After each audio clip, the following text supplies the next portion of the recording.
السلام علیکم۔ بسم اللہ الرحمن الرحیم۔ ایک روز صبح کے وقت قریش انتہائی گھبراہٹ کے عالم میں نیند سے بیدار ہوئے۔ مکہ کے گلی کوچوں میں یہ خبر عام پھیل چکی تھی کہ رات کی تاریکی میں چھپتے ہوئے حضرت محمد مصطفیٰ صلی اللہ علیہ وسلم مکہ چھوڑ کر کہیں جا چکے ہیں۔ سرداران قریش نے پہلے تو اس کو سچ نہیں مانا۔ وہ نبی اکرم صلی اللہ علیہ وسلم کو بنو ہاشم کے گھروں میں تلاش کرنے لگے اور آپ کے ساتھیوں کے گھروں میں تلاش کرتے ہوئے حضرت ابو بکر صدیق رضی اللہ تعالی عنہ کے گھر پہنچے۔ دستک دی تو آپ کی بیٹی اسما گھر سے باہر نکلی۔ ابو جہل نے کڑک کر پوچھا، لڑکی تیرا باپ کدھر ہے؟ حضرت اسما نے کہا، میں نہیں جانتی کہ اب وہ کہاں ہے۔ یہ سن کر ابو جہل نے ان کے منہ پر اتنے زور کا تھپڑ مارا کہ ان کے کان کی بالی ٹوٹ کر دور جا گری۔ جب سرداران قریش کو اس بات کا یقین ہو گیا کہ حضرت محمد مصطفیٰ صلی اللہ علیہ وسلم مکہ کو چھوڑ چکے ہیں تو وہ بہت غضبناک ہوئے۔ کھوجیوں کو اپنے ساتھ لیا اور آپ کی تلاش میں نکل پڑے۔ جب تلاش کرتے کرتے وہ غار سور پر پہنچے تو کھوجیوں نے کہا، خدا کی قسم آپ کے مطلوب شخص کا کھرا اس سے آگے نہیں جاتا۔ وہ اپنے اندازے میں غلط نہ تھے۔ حقیقت یہی تھی جس کا انہوں نے قریش کے سامنے اظہار کر دیا تھا۔ حضرت محمد مصطفیٰ صلی اللہ علیہ وسلم اور آپ کے ساتھی حضرت ابو بکر صدیق رضی اللہ تعالی عنہ اسی غار میں تھے۔ قریش غار کے منہ پر کھڑے تھے۔ حضرت ابو بکر صدیق رضی اللہ تعالی عنہ بچشم خود غار کے باہر قوم کے قدموں کی حرکت دیکھی تو آنکھوں سے بے اختیار آنسو چھلک پڑے۔ رسول اکرم صلی اللہ علیہ وسلم نے حضرت ابو بکر صدیق رضی اللہ تعالی عنہ کی طرف محبت و شفقت بھری نگاہوں سے دیکھا تو صدیق اکبر رضی اللہ تعالی عنہ نے تسلی دیتے ہوئے عرض کی، اللہ کی قسم میں اپنے لیے نہیں روتا یا رسول اللہ صلی اللہ علیہ وسلم، مجھے خطرہ ہے کہ کہیں آپ کو کوئی نقصان نہ پہنچائے۔ رسول اللہ صلی اللہ علیہ وسلم نے بڑے اطمینان سے جواب دیا، اے ابو بکر گھبرائیے نہیں، اللہ ہمارے ساتھ ہے۔ اللہ تعالیٰ نے صدیق اکبر رضی اللہ تعالی عنہ کے دل پر تسکین نازل فرمائی۔ قوم کے قدموں کی طرف دیکھنے لگے، پھر عرض کی، یا رسول اللہ صلی اللہ علیہ وسلم، اگر ان میں سے کوئی بھی اپنے نقوش قدم کی طرف دیکھ لے تو وہ ہمیں بھی دیکھ لے گا۔ اس وقت ہم ان کی نظروں کی زد میں ہیں۔ رسول اکرم صلی اللہ علیہ وسلم نے ارشاد فرمایا، اے ابو بکر، ان دو اشخاص کے بارے میں آپ کی کیا رائے ہے جن کا تیسرا خدا ہو؟ اس وقت آپ دونوں نے یہ بات بھی سنی کہ ایک قریشی اپنی قوم سے کہہ رہا تھا، آؤ غار کے اندر جا کر دیکھتے ہیں۔ امیہ بن خلف نے اسے مذاق کرتے ہوئے کہا، ارے اندھے، تم یہ مکڑی کا جالا نہیں دیکھ رہے جو اس نے غار کے منہ پر بن رکھا ہے؟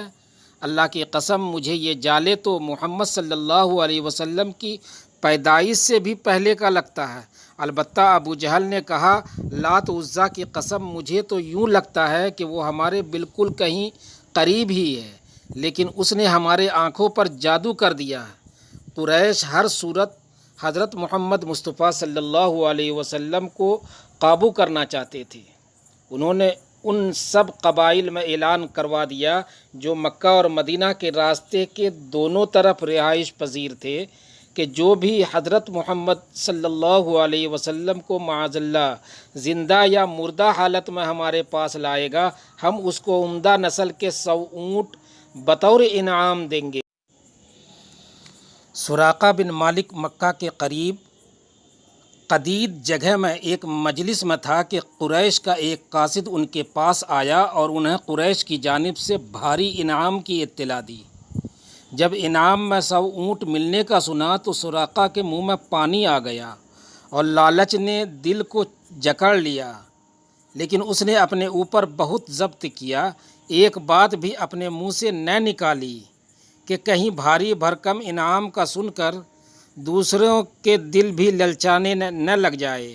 سراقہ بھی مجلس سے اٹھنے والے تھے کہ ایک شخص نے آ کر اطلاع دی، بخدا ابھی ابھی میرے پاس سے 3 اشخاص گزرے ہیں، میرے خیال میں ان میں سے ایک محمد صلی اللہ علیہ وسلم، دوسرا ابو بکر صدیق رضی اللہ تعالی عنہ، اور تیسرا ان کو راستہ دکھلانے والا ہے۔ سراقہ نے اس کی بات سن کر کہا، وہ تو فلاں قبیلے کے لوگ ہیں جو اپنی گمشدہ اونٹنی تلاش کر رہے ہیں۔ اس شخص نے کہا، شاید ایسے ہی ہو۔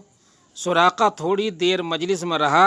اہل مجلس جب کسی دوسری بات میں مصروف ہو گئے تو چپکے سے وہاں سے کھسک گیا تاکہ اہل مجلس میں سے کسی کو پتہ نہ چلے۔ سیدھا اپنے گھر پہنچا، باندھی سے رازدانہ انداز میں کہا کہ میری گھوڑی تیار کر کے لوگوں سے چھپاتے ہوئے مکہ سے باہر لے آئے۔ اپنے غلام کو حکم دیا کہ وہ ہتھیار لے کر گھروں کے پیچھے اس طرح نکلے کہ کوئی اس کے دیکھ نہ لے، اور ہتھیار گھوڑے کے پاس رکھ جائے۔ سراقہ نے اپنی زرہ پہنی، ہتھیار گلے میں لٹکائے، گھوڑی پر زین باندھی اور سوار ہو کر سر پر دوڑا دیا تاکہ وہ سب سے پہلے محمد صلی اللہ علیہ وسلم کو پکڑنے میں کامیاب ہو سکے اور اس طرح وہ قریش کے انعام کا مستحق بن سکے۔ سراقہ بن مالک اپنی قوم کے چند ممتاز شاہ سواروں میں سے ایک تھا۔ دراز قد، گندمی جسم، ماہر کھوجی اور راستے کی تکالیف پر صبر کرنے والا تھا، اور ان اوصاف کے ساتھ ساتھ وہ ایک عقل مند شاعر تھا، اور اس کی گھوڑی بھی بڑی اصیل تھی۔ سراقہ بڑی تیزی سے مسافت طے کرتے ہوئے آگے بڑھنے لگے۔ ابھی تھوڑا ہی فاصلہ طے کیا تھا کہ ایک دم گھوڑی لڑکھڑائی اور یہ آن واحد میں زمین پر گر پڑے۔ انہوں نے اسے اپنے لیے اچھا سکون نہ سمجھا اور کہنے لگے، ارے یہ کیا ہو گیا؟ ارے گھوڑی تیرا بیڑا غرق ہو۔ گھوڑی تیزی سے اٹھی اور سرپٹ دوڑنے لگی۔ تھوڑی دیر بعد دوبارہ لڑکھڑائی۔ اس دفعہ انہوں نے اپنے لیے اور برا شگون تصور کیا۔ اس دفعہ لوٹ جانے کا بھی ارادہ کر لیا، لیکن 100 اونٹ کے لالچ نے واپس جانے کے ارادے سے روک دیا۔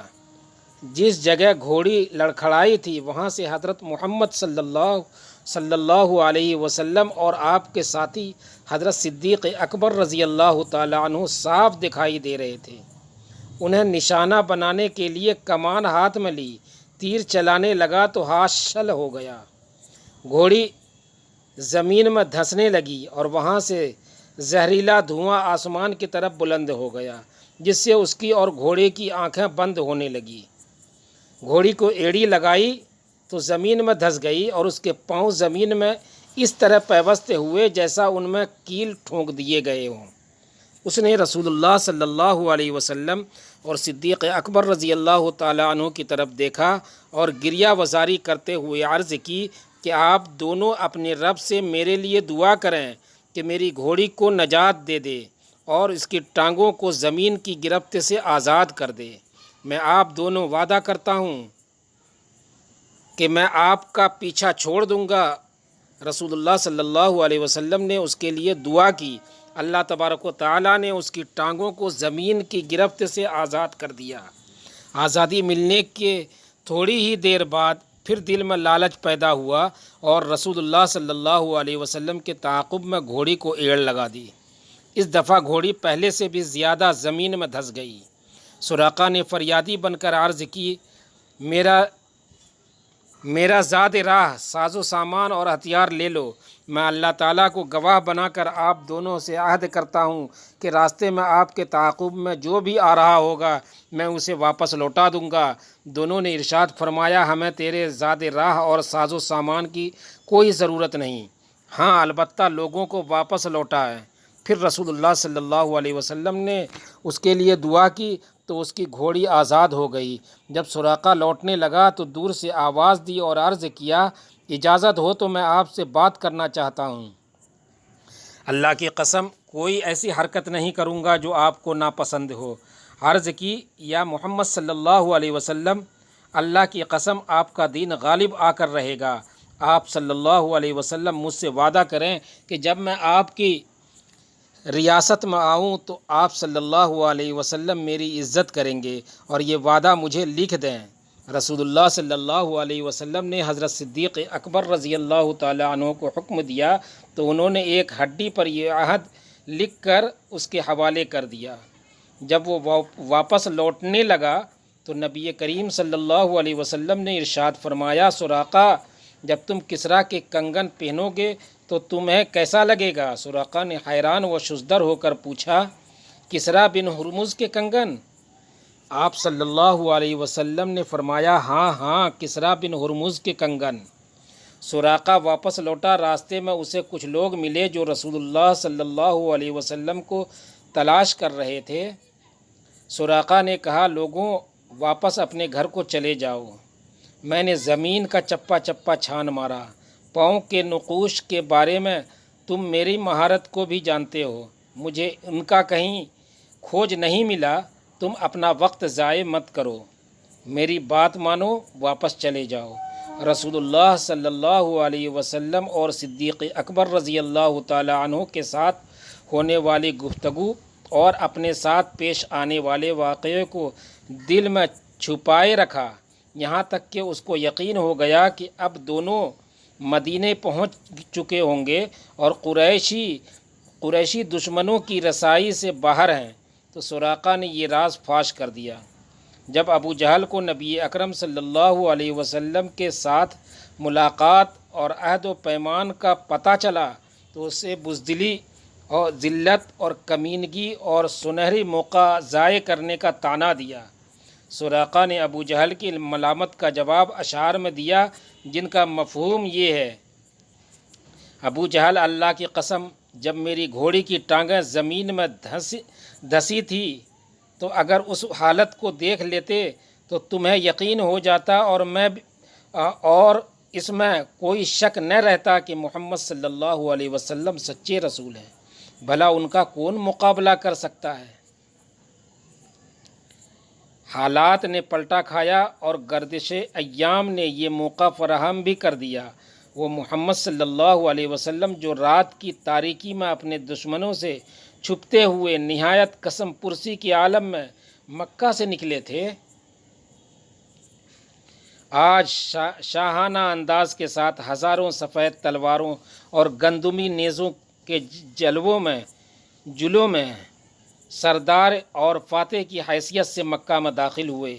وہ سرداران قریش جنہوں نے تکبر و نخوت کے ساتھ عرب میں تہلکہ مچا رکھا تھا، آج رسول اللہ صلی اللہ علیہ وسلم کی خدمت میں نہایت عاجزی و انکساری کے ساتھ جان بخشی کی بھیک مانگتے ہوئے عرض پرداز تھے۔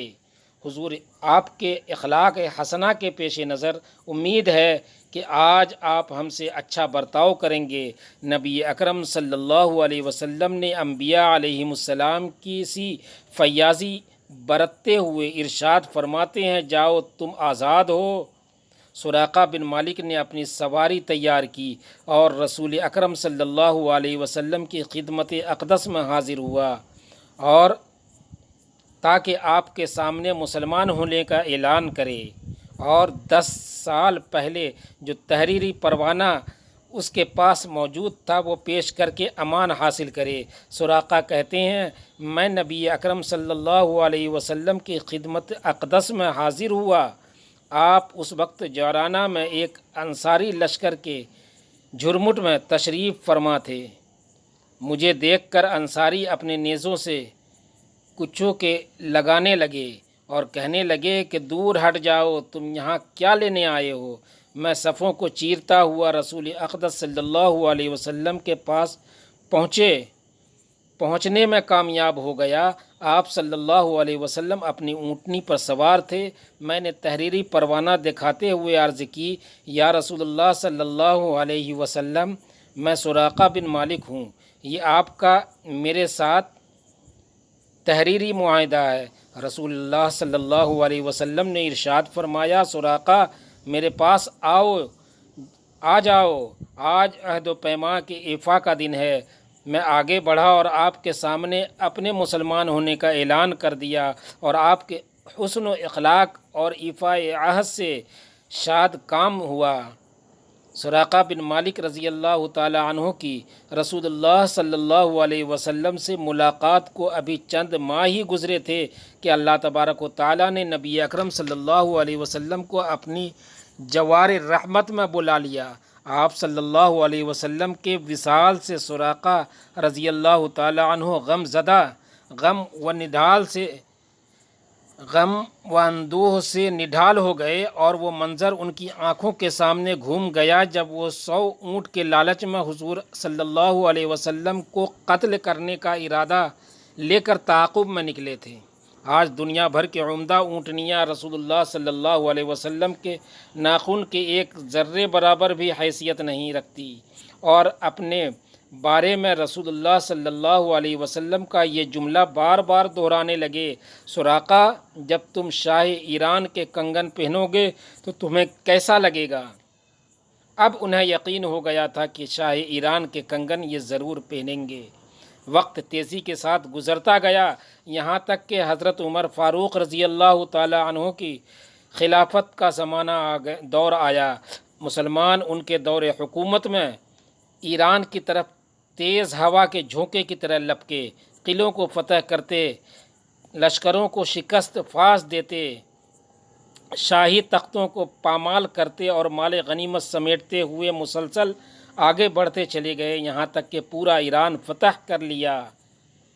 ایک روز سپاسالار لشکر حضرت سعد بن ابی وقاص رضی اللہ تعالی عنہ کے قاصد ایران پر فتح کی خوشخبری لے کر حضرت فاروق اعظم رضی اللہ تعالی عنہ کی خدمت میں حاضر ہوا۔ ان کے ساتھ بیت المال کے لیے غنیمت کا 5واں حصہ بھی تھا جو ایران کے مجاہدین اسلام کے ہاتھ لگا تھا۔ جب مال غنیمت حضرت عمر فاروق رضی اللہ تعالی عنہ کے سامنے رکھا گیا، آپ یہ دیکھ کر حیران رہ گئے کہ اس میں شاہ ایران کا وہ تاج بھی موجود تھا جس میں قیمتی موتی جڑے ہوئے تھے، شاہ ایران کا وہ لباس بھی موجود تھا جو سونے کی تاروں سے بنا ہوا تھا، اور وہ قیمتی پیٹی بھی تھی جس پر لال و جواہرات جڑے ہوئے تھے، اور سونے کے 2 کنگن بھی مال غنیمت میں موجود تھے۔ اس جیسے خوبصورت دیدہ زیب کنگن پہلے کبھی نہیں دیکھے تھے۔ اس کے علاوہ بے شمار نفیس دیدہ زیب اشیاء مال غنیمت میں موجود تھیں۔ حضرت عمر فاروق رضی اللہ تعالی عنہ اس بیش بہا خزانے کو اپنی چھڑی سے الٹ پلٹ کر دیکھ رہے تھے۔ پھر آپ نے حاضرین کی طرف دیکھتے ہوئے کہا: جو لوگ یہ مال غنیمت لے کر آئے ہیں بلا شبہ سب کے سب امین ہے۔ حضرت علی رضی اللہ تعالی عنہ بھی وہاں موجود تھے، کہنے لگے: امیر المؤمنین، آپ پاک دامن رہے تو آپ کی رعیت بھی پاک دامن رہی۔ اگر آپ مال غنیمت کھاتے تو آج یہ ہڑپ کر جاتے۔ اس موقع پر فاروق اعظم رضی اللہ تعالی عنہ نے سراقہ بن مالک کو اپنے پاس بلایا، شاہ ایران کا لباس انہیں پہنایا، کمر پر پٹی باندھی، سر پر تاج رکھا اور ہاتھوں میں کنگن پہنائے۔ یہ منظر دیکھ کر مسلمانوں نے نعرہ تکبیر بلند کیا۔ حضرت عمر فاروق رضی اللہ تعالی عنہ نے سراقہ بن مالک رضی اللہ تعالی عنہ کی طرف دیکھ کر خوشی سے جھومتے ہوئے فرمایا: واہ واہ! ارے بنو مدلج کے ایک بدوی، اس کے سر پر شاہ ایران کا تاج اور ہاتھوں میں کنگن، اس شان خسروانہ کے کیا کہنے۔ پھر آسمان کی طرف سر اٹھایا اور یوں گویا ہوئے: الہی، تو نے یہ مال و دولت اپنے رسول مقبول صلی اللہ علیہ وسلم کو نہ دیا، اور وہ تجھے مجھ سے زیادہ محبوب اور عزیز تھے۔ الہی، تو نے یہ مال و دولت صدیق اکبر رضی اللہ تعالیٰ عنہ کو نہ دیا، حالانکہ وہ تجھے مجھ سے زیادہ محبوب اور عزیز تھے۔ پھر یہ سب کچھ مجھے عطا کر دیا۔ میں تیری بارگاہ میں پناہ مانگتا ہوں کہ کہیں یہ مال تو نے مجھے سزا کے لیے عطا نہ کیا ہو۔ پھر اسی وقت یہ مال مسلمانوں میں تقسیم کر دیا۔ یا رب، یہ التجا ہے کرم تو اگر کرے، وہ بات دے زباں پر جو دل پر اثر کرے۔ دوستوں، چینل کو سبسکرائب کریں، لائک کریں، اپنے دوستوں میں شیئر کریں اور کومنٹ میں بہترین رائے کا اظہار ضرور کریں۔ شکریہ۔